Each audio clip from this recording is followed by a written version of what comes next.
Salut à tous et bienvenue sur le plateau du débrief. Comme chaque lundi, nous sommes ravis de vous retrouver en compagnie de nos invités pour débriefer et commenter l'actualité internationale. Et ce soir, nous partons en Libye. Jeudi dernier, des combats entre factions rivales ont éclaté à Tripoli, engendrant la plus grande flambée de violence qu'ait connue le pays depuis l'installation en mars dernier du gouvernement d'union nationale dirigé par Fayez Serraj. Un gouvernement qui a l'appui des puissances occidentales et de l'ONU et dont le mandat arrive à terme fin décembre. Alors ce soir, nous essayons de comprendre la situation en Libye, qui sont les forces actuellement en présence, qu'est-ce qui va se passer à la fin du mois avec le départ de ce gouvernement. La Libye risque-t-elle de se diriger vers une troisième guerre civile? C'est à toutes ces questions que nous tenterons de répondre dans la première partie de notre émission. Et puis juste après la pause, on élargira la question aux risques que présente pour la région la situation libyenne, qui sont les forces djihadistes en présence. La Libye est-elle devenue l'arrière-base pour l'État islamique et un terrain de guerre pour les différentes factions rivales djihadistes? Et quels défis sécuritaires pose cette situation pour la région? Nous tenterons d'y répondre dans la deuxième partie avec nos invités qui ont accepté d'être avec nous ce soir. D'abord, Monsieur Abdelhafid Oualalou. Bonsoir, merci d'être avec nous. Vous êtes le vice-président de l'IMRI, l'Institut marocain des relations internationales. À vos côtés, Monsieur Aziz Saïdi. Bonsoir. Bonsoir. Merci d'être avec nous. Vous êtes le rédacteur en chef de la Tribune Afrique. Et puis ce soir, pour la première fois, nous recevons le professeur Hatimi. Vous êtes professeur universitaire et spécialiste des affaires arabes. Merci messieurs d'être avec nous et de nous aider à y voir plus clair dans une situation qui paraît assez inextricable. En la préparant, on s'est rendu compte que c'était vraiment très compliqué. Alors on va essayer aujourd'hui de décrypter et de débriefer sur cette situation. D'abord en partant de ces violences qui ont éclaté il y a quelques jours à Tripoli, qui ont provoqué des affrontements qui sont les plus terribles qu'ait connu le pays depuis 8 mois. Alors pourquoi maintenant? Est-ce que ce gouvernement d'union nationale qui arrive à échéance fin décembre, est-ce que cette échéance provoque un cataclysme et sert à catalyser ces violences? Monsieur Hatimi. Je voudrais d'abord vous remercier pour l'invitation et, comme disait le général de Gaulle, vers un Orient compliqué, il faut partir avec des idées simples. Alors pour revenir à la situation... C'est un bon préambule, on va s'y tenir. Voilà. Alors la situation actuelle en Libye est explosive, tout simplement parce qu'il y a un contexte international qui est favorable à ce que les choses aillent de pire en pire. D'abord, nous avons la situation en France, qui est un pays quand même qui a été impliqué dans cette affaire. Les États-Unis, passage d'un pouvoir à un autre. L'Italie, qui est en situation on va dire, de frozen, parce qu'il y a une situation gelée. Et il y a cette situation-là à l'intérieur même de la Libye, où les fractions sont tellement fatiguées qu'ils veulent en finir avec une situation qui a trop duré.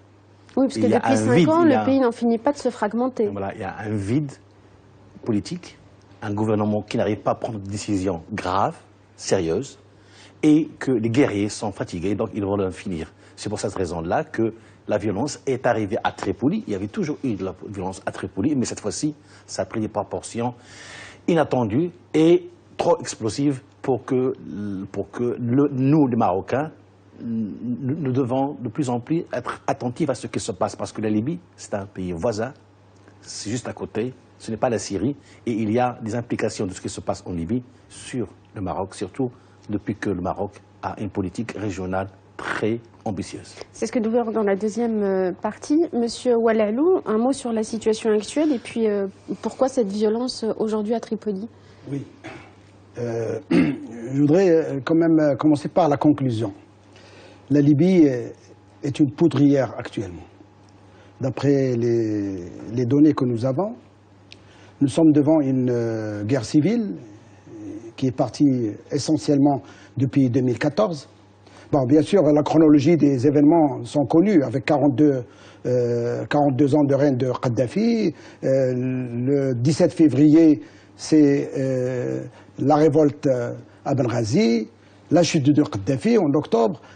Donc ce sont des événements qui ont marqué la Libye, bien sûr avec des groupes armés, des milices armées, djihadistes, comme on dit, dépendants de Qaïda ou de l'organisation de Daesh, des armes qui circulent un peu partout, dans toutes les villes de la Libye. et le sud, le grand sud de la Libye, avec bien sûr des groupes Touareg et autres qui sont libres de faire la loi dans ce grand sud de la Libye. Bien sûr, nous sommes maintenant devant 3 gouvernements. Un gouvernement à Tripoli, un gouvernement à Tobrouk et aussi un gouvernement d'union nationale qui est le fruit de l'accord du 17 décembre 2015. C'est l'accord de Skhirat qui a donné une présidence et un conseil de ministres, de 18 ministres, avec bien sûr la présidence de Serraj. Donc nous sommes devant 3 gouvernements, nous sommes devant un parlement qui a été élu en 2014 et qui n'a pas la légitimité convenue. Nous avons un général Haftar qui est à l'Est, qui a une armée nationale libyenne, soutenue par l'Égypte, soutenue aussi par d'autres puissances. Et puis vous avez ces groupes, ces milices armées, qui sont bien armées et qui résistent à, si vous voulez, à cette stratégie du président Serraj de rassembler tout le monde au sein d'une armée unique libyenne pour enfin construire l'État de Libye et faire des élections législatives pour avoir une légitimité. Voilà, alors, gros, la situation en Libye. Pour aller dans le sens de ce que vous dites, un résumé par Kader Abderrahim, qui est chercheur à l'IRIS, une déclaration d'octobre 2016. Voilà ce qu'il dit de la Libye. Nous sommes donc face à un paysage libyen divisé entre Daesh, 2 gouvernements rivaux, un général assez aigri, vous l'avez évoqué, c'est le général Haftar. Qui fait assez aigri, qui fait ce cavalier seul, et un gouvernement d'union nationale isolé, donc celui de Fayez Sarraj. Si l'on y ajoute les clans, les tribus, les milices, le jeu d'un certain nombre de pays étrangers comme l'Algérie, la Turquie, l'Arabie Saoudite ou le Qatar, la somme de tous ces acteurs résulte sur une situation totalement hors de contrôle. Les dynamiques enclenchées aujourd'hui en Libye échappent à tous ceux qui les ont lancées. Un tableau donc plutôt très complexifié de la situation en Libye. Monsieur Aziz Saïdi? Moi, ce que je dirais, c'est que pour la situation libyenne, on a vraiment un cocktail très explosif. On a d'abord 20 millions d'armes laissées par le régime Kadhafi. On a une mosaïque très éparse, que ce soit d'un point de vue tribal ou même idéologique. On a aussi une absence totale d'un pouvoir central. Et on a une ingérence internationale qui est tout azimut. Comme vous l'avez dit, moi je rajouterais au pays que vous avez cité, Moscou dernièrement, parce que le général Haftar était la semaine dernière, rencontrer Lavrov à Moscou pour demander des armes et passer outre l'embargo sur les armes, qui ne donne des armes que pour le gouvernement d'union nationale. Maintenant, pour revenir à l'actualité, je dirais, j'aimerais quand même citer une annonce qui a été faite aujourd'hui par le porte-parole de Binal Marsous, l'opération qui a démarré en mai dernier pour déloger les membres de Daesh de Sirte et qui ont annoncé aujourd'hui la prise complète de Sirte. En soi, ça peut paraître comme une bonne nouvelle puisque cette milice, cet essai en tout cas de l'État islamique de prendre pied en Libye se voit un peu menacé. Mais par contre, on pourrait le voir aussi d'un côté péjoratif puisque maintenant le général Haftar se retrouve en face de l'armée nationale qui suit le gouvernement d'union nationale. Par contre, pour revenir à votre question de départ et de dire pourquoi maintenant, pourquoi ces violences et pourquoi Rouéil a pris par exemple le complexe de Rixos il y a 2 semaines, moi je dirais qu'il y a un élément très important qui est complètement pécunier. En fait, Haftar, quand il a réussi à prendre les ports pétroliers libyens de l'Est, le fameux croissant pétrolier, il a de facto coupé tout le financement pour le gouvernement d'union nationale. Du coup, le gouvernement de Fayez Sarraj n'avait plus les moyens de payer ces milices qui garantissaient sa sécurité.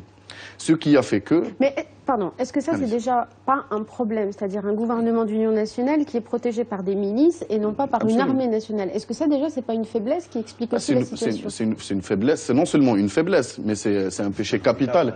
C'est un péché capital de la part de ce gouvernement d'union nationale qui, rappelons-le, a été formé en mars, de ne pas pouvoir, puisque l'une des premières actions qu'il devait faire, c'était de créer un semblant de police ou d'armée, et d'essayer de faire rentrer toutes ces milices, en tout cas le plus grand nombre d'entre elles, dans le rang, soit en démilitarisant, enfin, soit en les désarmant, soit en les rentrant dans l'armée nationale. Ce qui n'a pas réussi, bien au contraire.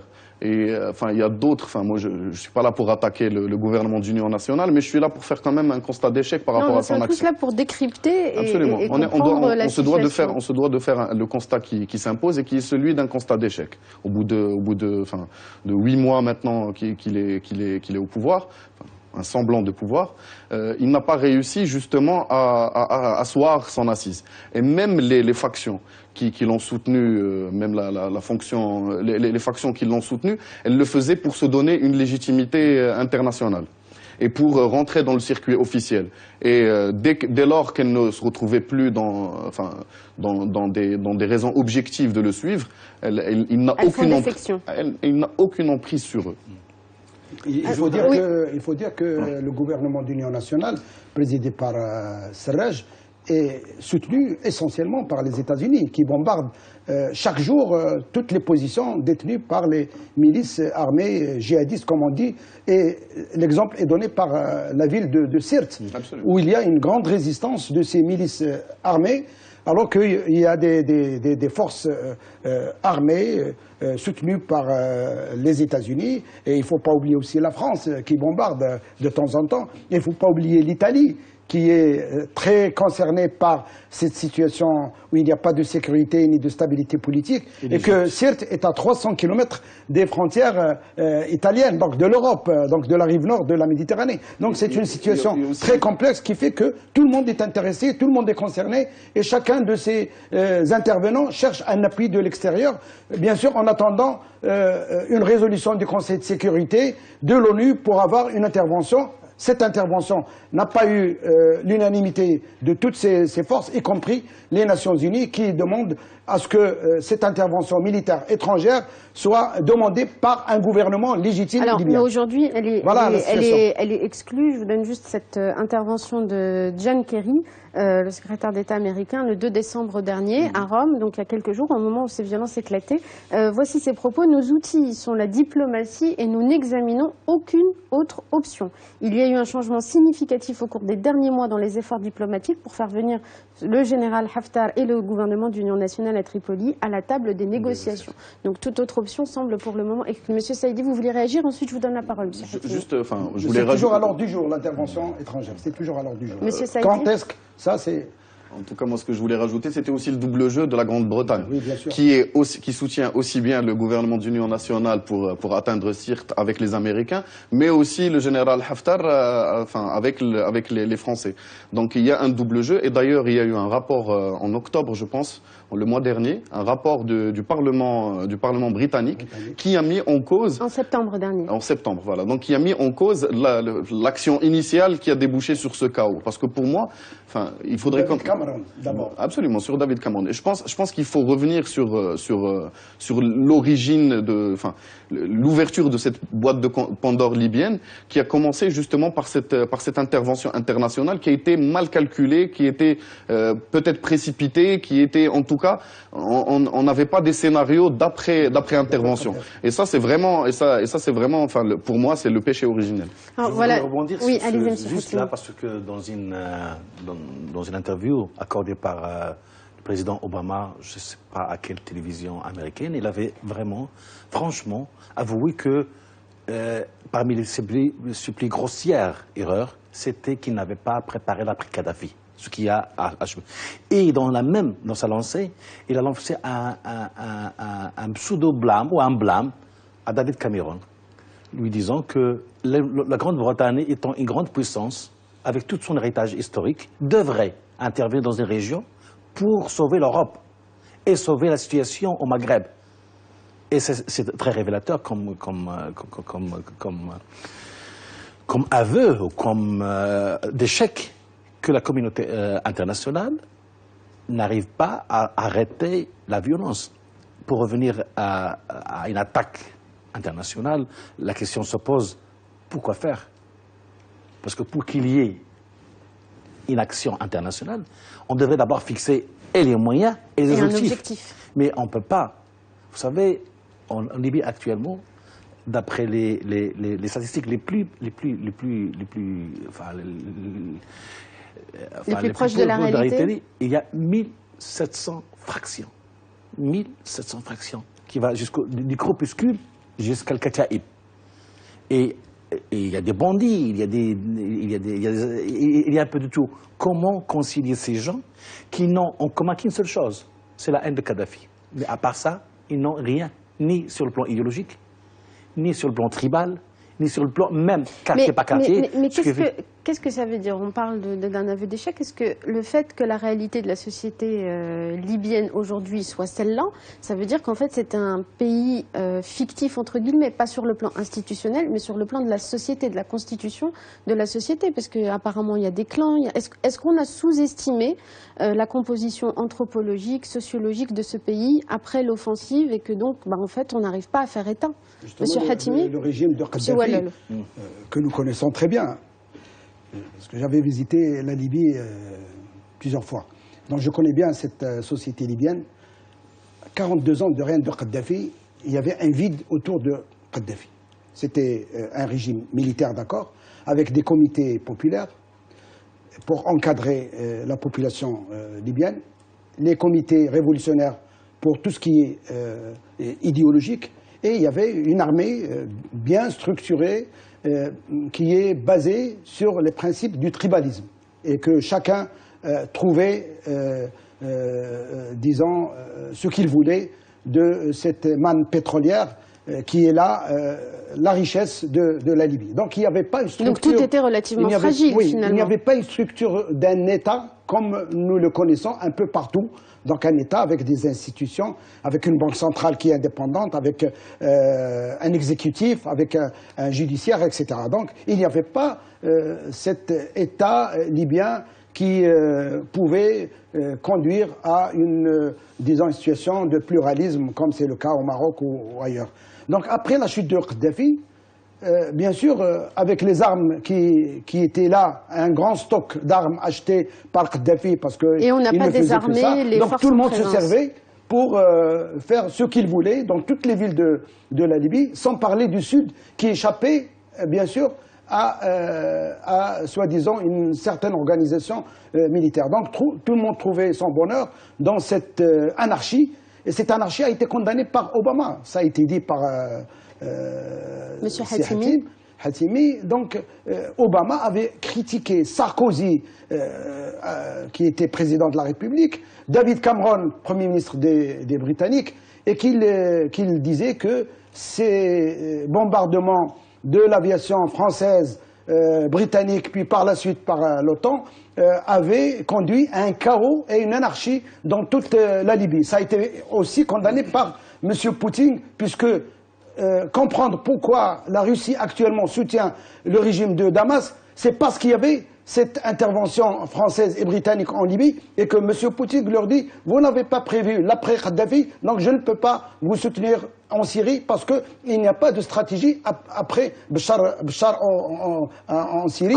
Et bien sûr, n'oublions pas les interventions américaines en Afghanistan et tout ce qui a été fait pour l'Afghanistan pour avoir un chaos de la même façon en Afghanistan avec le départ des talibans et tout ce qui est milice armée au niveau des frontières entre l'Afghanistan et le Pakistan. Donc c'est un peu complexe, mais on peut le comprendre de l'intervention américaine de Bush en Afghanistan en 2001 jusqu'à l'intervention en Irak en 2003, jusqu'à l'intervention aussi en Syrie, et puis maintenant la Libye, presque le même scénario qui se répète. Il y a des forces internes, mais il y a aussi des forces externes et des puissances internationales, et le pétrole, il est au milieu de tout cela avec la sécurité. Restons simples, on a dit qu'on restait simple en préambule. Pour simplifier, mais c'est complexe. Allons-y, étape par étape. Alors, au vu de tout ce que vous avez analysé en termes de structure de cet État, la Libye, est-ce que ça veut dire qu'aujourd'hui, il serait impossible de trouver un homme providentiel capable de rassembler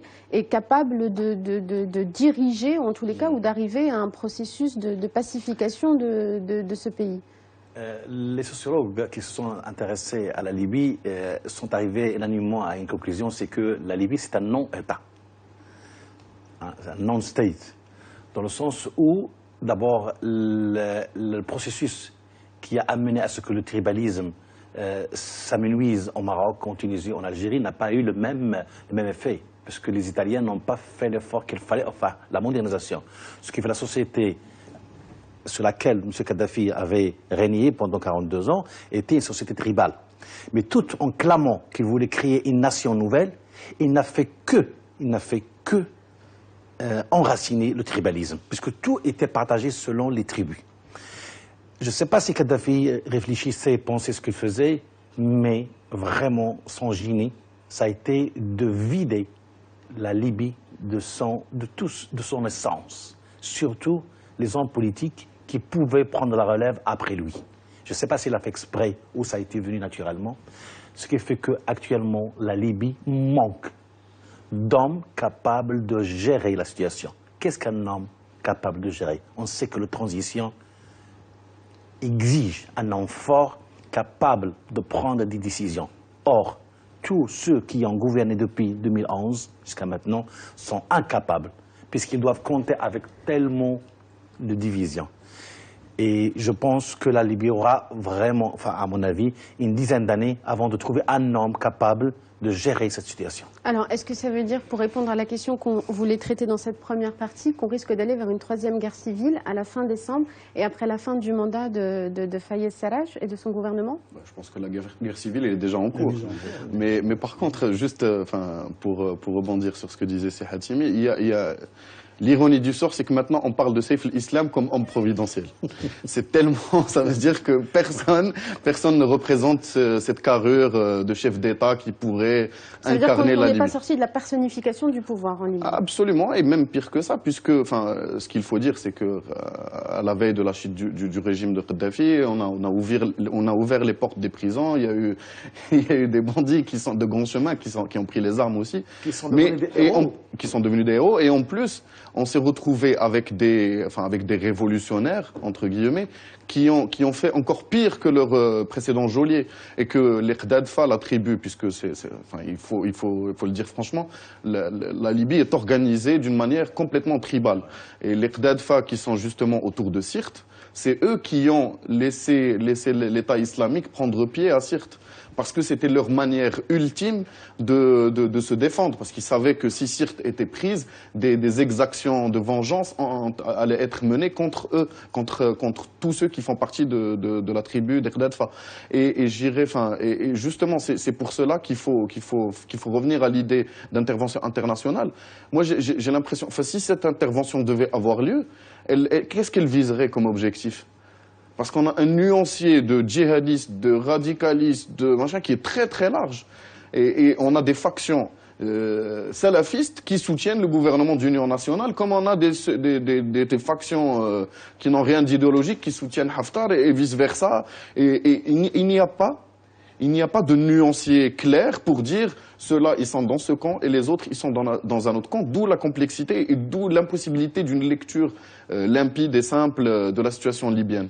Donc, à mon sens, les efforts, en tout cas, puisqu'on le voit maintenant, les efforts, parce que vous parliez tout à l'heure de la réunion du 2 décembre avec John Kerry à Rome, le but, c'était quoi? Le but, parce que finalement, si on n'arrive pas à les tenir par l'idéologie, on va les tenir par les finances.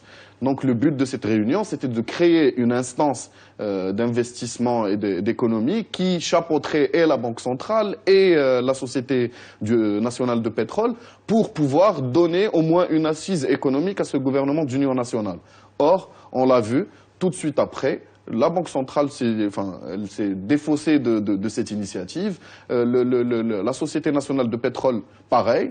Donc finalement, il n'y a aucun volet sur lequel on peut dire qu'il y a des chances de réussite. Donc maintenant, on parle là de l'initiative qui est portée par l'ONU, qui est soutenue par les États-Unis, la Grande-Bretagne, la France, les forces occidentales. Il y a d'autres initiatives, je ne parle même pas de Haftar qui est allé chercher le soutien de Moscou. Il y a d'autres initiatives. Et de l'Égypte aussi, des Émirats. L'Égypte et les Émirats l'ont aidé dans sa première offensive. Maintenant, il essaie de trouver des armes ailleurs.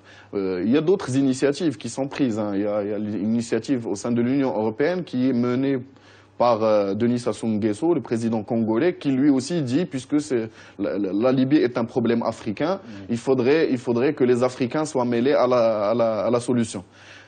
Moi, je dis tout simplement que maintenant, tellement cette problématique et peut-être que, enfin justement c'est ça notre volet dans la deuxième partie de l'émission, elle est tellement importante au niveau sécuritaire et géopolitique pour la région qu'il ne faut faire l'économie d'aucun partenaire. Merci de faire cette transition. Juste avant de faire la pause, non, on arrive à la pause, juste une phrase pour résumer un peu tout ce qu'on s'est dit dans cette première partie et puis la difficulté à trouver une sortie de crise, en tous les cas politique. C'est un mot de Martin Kobler, l'envoyé spécial de l'ONU pour la Libye, au micro de la télé allemande à la fin du mois dernier. Il a dit: la résolution de la crise libyenne sera l'affaire de la nouvelle génération. On vous laisse méditer là-dessus, on fait une courte pause et on se retrouve juste après.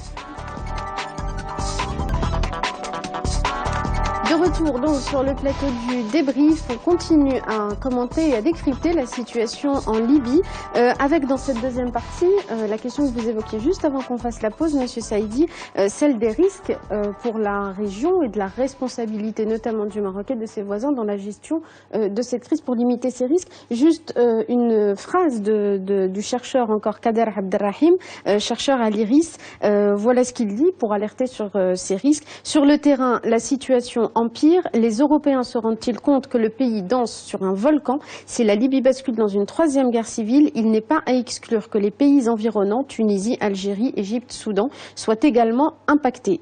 C'est des propos qu'il a tenus à la fin du mois d'octobre.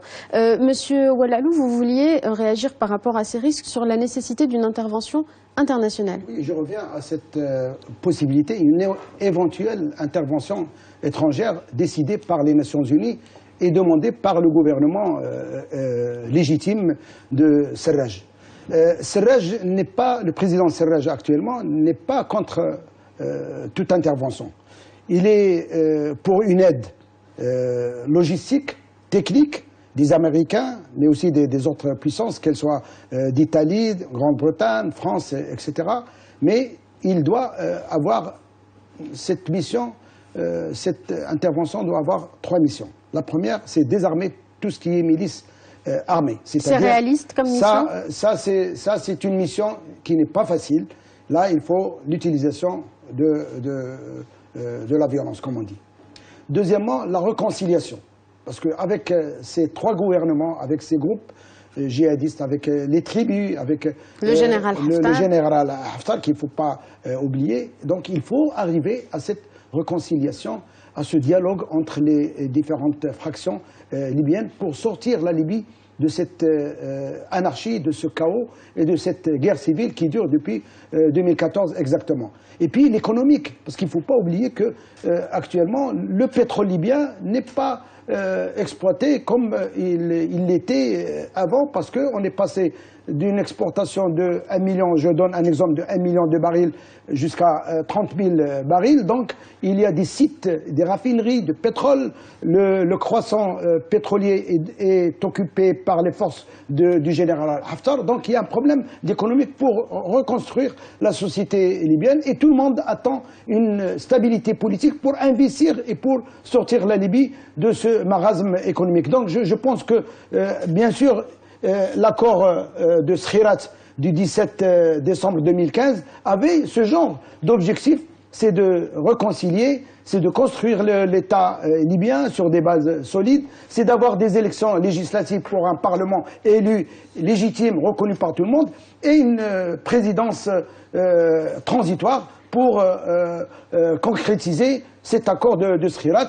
Il ne faut pas oublier le rôle du Maroc était déterminant pour avoir cet accord qui a été salué par tout le monde, qui est reconnu par les Nations Unies, par les grandes puissances, à commencer par l'Italie, la Grande-Bretagne, la France et les États-Unis. Bon, bien sûr, c'est très difficile d'arriver à ces objectifs. Il faut du temps, mais je pense qu'il faut arriver à cette entente au niveau international, comme c'est le cas en Syrie, en Irak. Il faut avoir cet esprit de réconcilier tous les Libyens, parce qu'il y va de l'intérêt de la Libye, et ce sont les Libyens qui sont concernés pour le choix d'un régime libyen démocratique et national. Alors avant d'évoquer la réalité du terrain et mesurer le risque en matière sécuritaire, vos opinions, monsieur, sur cette pertinence d'une intervention internationale pour rétablir un peu l'ordre en Libye, vous y croyez, monsieur Hatimi? Non, moi je ne crois pas du tout à cette intervention. En tout cas, il devrait avoir lieu. Il faut au moins 1 an de préparation parce que je ne vois pas les Américains, les Russes, les Français, les Italiens et quelques troupes arabes venir en Libye sans avoir la certitude qu'ils vont en finir, en découdre avec la situation. Et puis, je répète la question, intervenir, pourquoi faire? Ça, c'est une question. Peut-être déjà pour désarmer les groupes en présence. Vous savez qu'il y avait déjà eu une première tentative de désarmer, c'est celle du gouvernement d'avant Sarraj. Et on a vu que les gens cachaient les armes. Moi, je connais personnellement des amis qui ont donné une arme et ont caché 5. Donc, pourquoi faire? Est-ce que vous pouvez imaginer que les Nations Unies, même s'ils arrivent à voter à l'unanimité, une intervention, une résolution, comment la mettre? On voit déjà ce qui se passait en Irak, en Syrie, en Afghanistan. Comment faire? Parce que quand même, vous savez, il faut voir la géographie. La Libye, ce n'est pas la Syrie. La Libye, c'est un pays qui est vaste, discontinu. Et les fractions, il y en a tellement de fractions. Il y a des fractions par quartier, par petit quartier. Comment Zanga. Alors comment faire pour désarmer ces gens-là? C'est pour ça que je vois que l'intervention sera très difficile ici, surtout avec l'arrivée d'une nouvelle administration américaine, pour qui il faut avoir du temps. Avec le changement qui va s'opérer en France, avec ce qui se passe en Italie, avec la non-existence d'une unité arabe sur ce sujet. Enfin, il n'y en a pas sur ce sujet. Donc je vois mal. Surtout que les voisins, la Tunisie et l'Algérie, le Tchad, ne sont pas favorables à l'intervention internationale. Monsieur Saïdi? Sincèrement, moi aussi, je suis sceptique par rapport à une intervention. D'abord parce que, au profit de qui? On va désarmer qui? On va laisser qui? Certes, le gouvernement d'union nationale, mais le gouvernement d'union nationale lui-même est une mosaïque de factions, d'idéologies différentes. Il y a comme je le disais tout à l'heure, il y a des radicaux qui donnent leur soutien au gouvernement d'union nationale. Ça, d'une part. Deuxièmement, si les puissances internationales, les pays occidentaux notamment, ont été tellement échaudés par la première intervention, et surtout les États-Unis après l'attentat de l'ambassade américaine qui a coûté la vie à l'ambassadeur lui-même, ils sont tellement échaudés, et comme le disait Si Hatimi, avec l'arrivée de Trump, qui est plutôt un isolationniste qu'un interventionniste, je pense que les conditions... Et qui n'accepte d'intervenir que si son pays y gagne quelque chose. Voilà, absolument. Donc je pense que c'est vraiment difficile. Maintenant, en même temps, il y a la donne sécuritaire dont je parlais tout à l'heure. On a la bande sahélienne qui commence dès Chebab en Somalie et qui va jusqu'au Mali, au nord du Mali, et où la Libye est en plein milieu et qui donne une porte de sortie vers l'Europe. Donc c'est complètement dangereux. Et l'Europe, que ce soit pour la question migratoire ou pour la question terroriste, il faut faire quelque chose. Oui, maintenant, on va parler, parce que c'est la deuxième conséquence absolument. après le sécuritaire, c'est la crise des migrants et la place de la Libye dans ce circuit. Donc il faut faire quelque chose. Alors ce quelque chose, moi j'ai l'impression que si les choses ont l'air de s'accélérer ces dernières semaines et ces derniers mois, c'est parce qu'on sait qu'à un moment donné, il va y avoir un statu quo à négocier. Donc tout le monde essaie de prendre le plus de terrain possible, le plus de puits possible, tout le monde essaie de grappiller quelque chose pour avoir des cartes pour négocier. L'exemple le plus flagrant dans ça, c'est le général Haftar qui a mené une offensive, comme vous le disiez tout à l'heure, avec l'appui d'El Sisi et des Émirats Arabes Unis, et qui maintenant va à Moscou pour chercher des armes. C'est justement pour montrer que la Cyrénaïque est sous sa coupole complète et que lui, il pourra même négocier la carte du fédéralisme à terme. Donc, ce que je veux dire, c'est que à un moment donné, de toute façon, comme disait Si Hatimi tout à l'heure, les factions sont très fatiguées par rapport à des mois et des années de combat. On l'a vu dans la reprise de Sirte. Une reprise qui était annoncée en quelques jours a pris depuis mai, et on annonce la prise de Sirte aujourd'hui.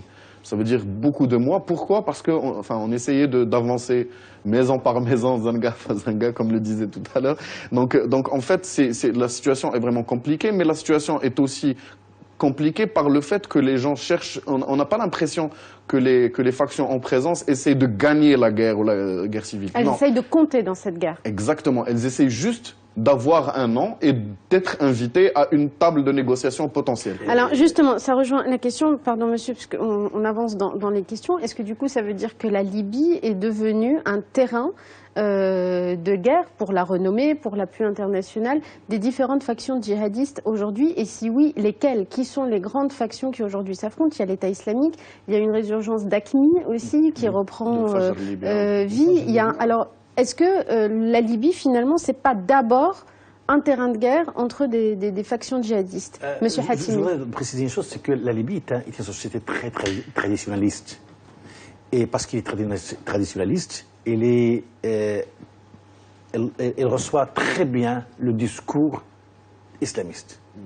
Sauf que c'est aussi une société tribale, qui s'est toujours ménagée et la tidal, la modération, et l'iman, la foi. Ce qui fait qu'il y a des groupuscules, des kataïb islamistes, mais sans le zèle qu'on trouve par ailleurs. D'ailleurs, quand on parle à des Libyens, ils disent que plus de 60% des islamistes ne sont pas libyens.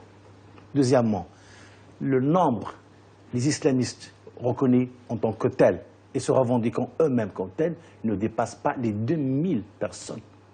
Sur les plus de 75 000 personnes qui ont des armes, c'est très peu. C'est très peu. C'est pour ça que ce n'est pas une question d'islamisme ou de radicalisme, c'est plus une question de compter dans cette guerre pour pouvoir négocier le jour venu. Parce que c'est bon, il faut qu'un jour qu'on se réunisse autour d'une table pour sortir de l'impasse. Donc c'est pour compter, c'est pour plus. D'ailleurs, le nombre d'exactions au nom de la charia est vraiment minime à comparer avec ce qui se passe en Irak ou en Syrie. Mais est-ce que ça peut changer avec la mise en difficulté de l'État islamique en Syrie, en Irak? Il y a la bataille de Mossoul. Est-ce que la perte de terrain de l'État islamique peut faire qu'il se retranche dans la zone libyenne demain, et que donc ce que vous dites, Monsieur Hatimi, puisse évoluer et changer? Monsieur Oualalo. Il faut aussi analyser cette situation de la Libye dans un contexte, disons, géopolitique. C'est pour cela que, tout d'abord, j'avais parlé de l'Afghanistan. Parce que c'est la source de tout ce qui s'est passé en Irak. Ça a été le cas d'école. La Syrie et la Libye. Bien sûr, il y a plusieurs chefs militaires de tendance islamiste. Ils sont venus de l'Afghanistan, après les bombardements des Américains et puis l'intervention américaine depuis 2001. Un de leurs chefs, Mokhtar Ben-Mokhtar, dont on annonce sans cesse la mort, a fait ses armes en Afghanistan. Certains sont partis vers le Pakistan. C'est les talibans du Pakistan qui sont aussi très actifs au Pakistan. D'autres sont partis vers l'Irak. Après l'Irak, ils sont partis vers la Syrie. Et d'autres sont partis vers la Libye. Et on parle aussi que si on tourne la page de Mossoul et de Halab en Syrie, il y aura un transfert de ces groupes djihadistes armés vers la Libye. Donc le danger, il est là, la menace, elle est là pour tous les pays voisins. Et si ces groupes djihadistes, bien sûr, il y a Fajr libyen, ce sont des groupes un peu partout, ce sont des métastases pour parler d'un terme technique. Ils sont un peu partout dans toutes les villes et villages libyens. Vous avez Ansar Sharia qui sont affiliés à Al-Qaïda, qui sont un peu à Darna, à Sirte et à Benghazi. Vous avez l'armée du général Haftar qui est à l'est, et vous avez les groupes Daesh, comme on dit, qui sont à Sirte et qui sont à Benghazi et à Tripoli. Donc ce sont des groupes islamistes qui sont un peu partout. Ils ne sont pas, disons, cloisonnés quelque part, facile de les atteindre. Non, ils sont un peu partout. C'est comme un poisson dans l'eau, comme disait Mao Tse-tung. En fait, ce n'est pas une guerre territoriale, c'est une guerre idéologique. C'est ça la difficulté de les désarmer, et c'est pour cela que j'avais parlé d'une éventuelle intervention étrangère, bien sûr avec la demande d'un gouvernement légitime, et bien sûr, Oui. avec des précautions qu'il faut, puisque c'est la dernière des dernières solutions, parce que tout le monde évite d'aller intervenir, que ce soit en Libye ou que ce soit ailleurs, Syrie. y compris les Américains qui ont l'expérience de l'Afghanistan et de l'Irak et qui ne veulent pas mettre vraiment les pieds sur le sol libyen. Bien sûr, il y a la grande menace sécuritaire sur l'Europe, mais aussi sur l'Afrique du Nord. Alors, la Tunisie, l'Algérie, mais aussi le Maroc. Oui, c'est ce que je voulais vous demander, Monsieur Saïdi. Tout à l'heure, vous parliez de ce couloir que représente la Libye et donc des facteurs d'instabilité régionale. Qu'est-ce qu'on peut craindre concrètement en termes sécuritaires? Un nouveau pôle, par exemple, en Libye ou dans la région du Sahel, qui est déjà un terrain d'exercice et d'organisation pour les structures djihadistes. Qu'est-ce qu'on peut craindre? Tout simplement une voie d'accès à la Méditerranée. Mais je voudrais juste revenir sur le propos par rapport aux islamistes et aux djihadistes. Mais n'oubliez pas ma question. Revenez-y, mais n'oubliez pas ma question. Il faudrait juste distinguer deux choses. À la chute du régime Kadhafi, les gens qui ont fait la transition, ceux qui présidaient le Conseil national de transition, c'était des gens qui étaient d'anciens dignitaires du régime Kadhafi, qui, pour légitimer leur présence dans ce Conseil, ont adopté un discours islamiste ouvertement, notamment le premier président du Conseil qui a parlé de la charia comme référence première. Et dont il avait annoncé l'instauration dès son arrivée au pouvoir, le Conseil national de transition. C'était une manière de légitimer leur présence, parce qu'ils savaient, comme le disait Hatimi, que la société libyenne était très demandeuse par rapport à ce discours islamiste un peu modéré, plus ou moins modéré, je dirais. Mais il y a aussi l'internationale islamiste djihadiste qui, elle, a trouvé une brèche pour s'infiltrer dans ce pays, et notamment à travers la bande sahélienne, parce que avec la frontière avec le Tchad, même si le Tchad a été en pointe, est poreuse. Il y a beaucoup de gens qui sont venus de l'État islamique ou même d'Aqmi au Mali. Il y a des gens qui sont venus de Al-Qaïda au Somal. Il y a des gens qui arrivent, et c'est là où vous avez raison. Pour la plupart, c'est pas des Libyens. D'ailleurs, on le voit quand ils attaquent. C'est une base arrière pour attaquer la Tunisie. On l'a vu pas mal de fois. Et c'est pas des Libyens qui attaquent la Tunisie, c'est des Tunisiens. C'est une internationale islamiste. Et là, c'est le vrai danger. Pour revenir à votre question, justement, je ne l'oublie pas. C'est ça le vrai danger. Le vrai danger, c'est qu'on se retrouve avec un foyer. Pour l'instant, c'est sporadique, mais qu'on se retrouve avec un foyer constitué. Et c'est là, peut-être que c'est clair que l'intervention internationale sera indispensable. Mais encore faut-il résoudre l'antagonisme États-Unis-Russie dans ce sens. On le voit avec le cas syrien. Ça se retrouvera avec encore plus d'acuité pour le cas libyen, puisqu'il y a des précédents. Donc le risque, c'est d'avoir une internationale islamiste qui contrôle une bande sahélienne déjà très marquée par la violence, et qui se retrouve avec une voie d'accès vers la Méditerranée.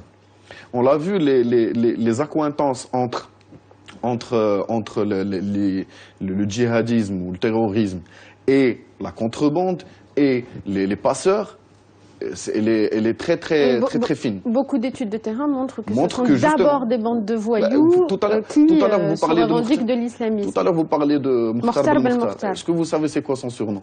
Monsieur Malboro. Parce que c'est celui qui maîtrise la contrebande des cigarettes dans la région.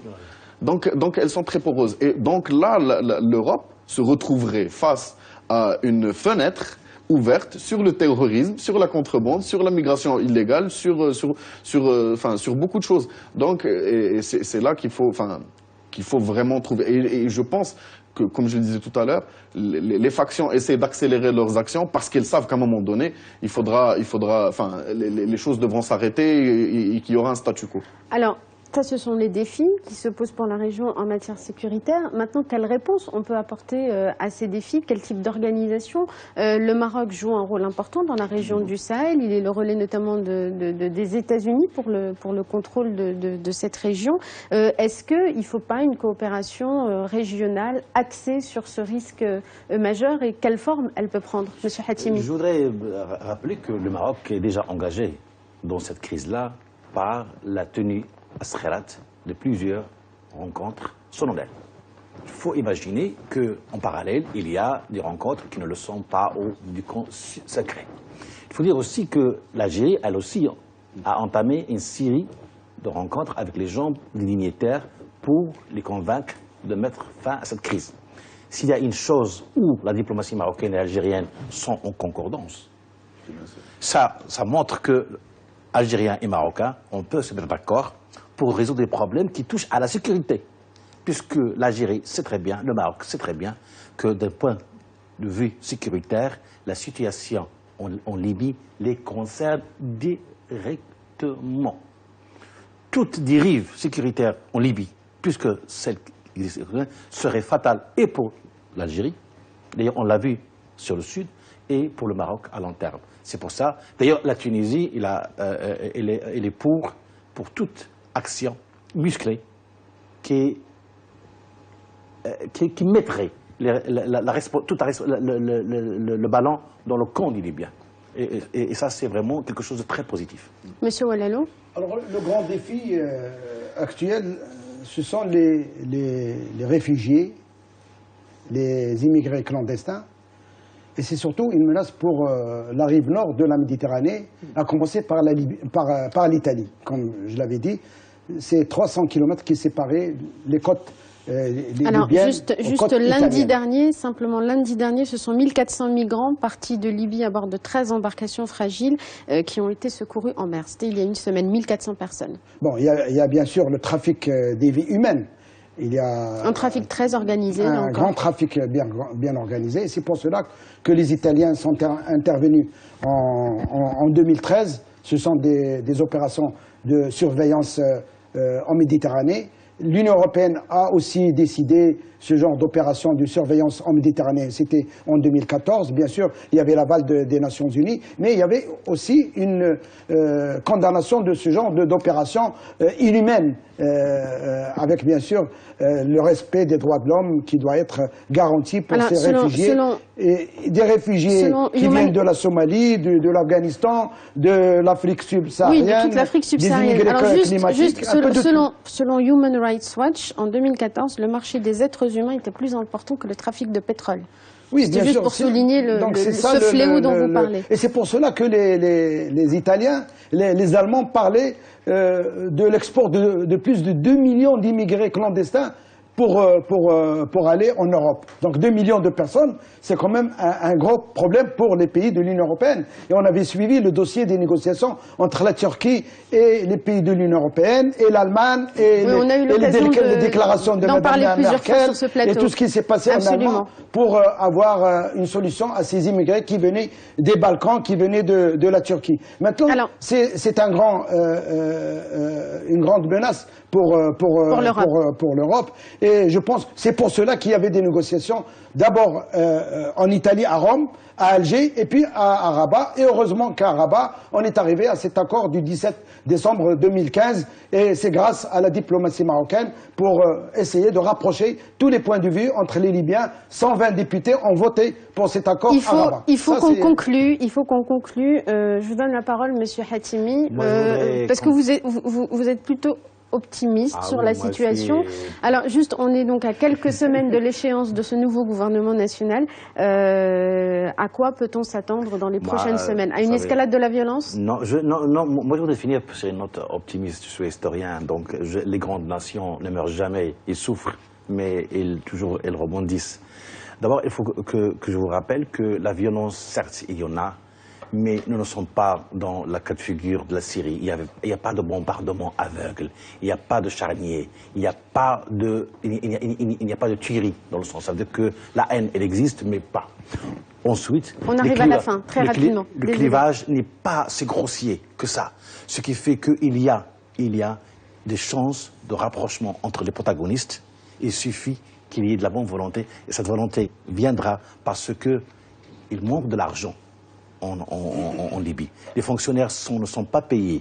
Il n'y a plus de devises. Et ça va être quelque chose de très positif parce que la guerre, on la commence quand on veut, on la finit quand on peut.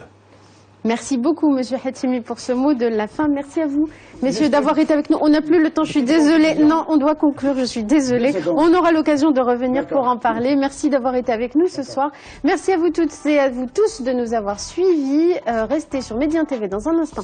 La suite des programmes. Et quant à nous, on se retrouve mercredi pour un nouveau débrief. Très bonne soirée à tous.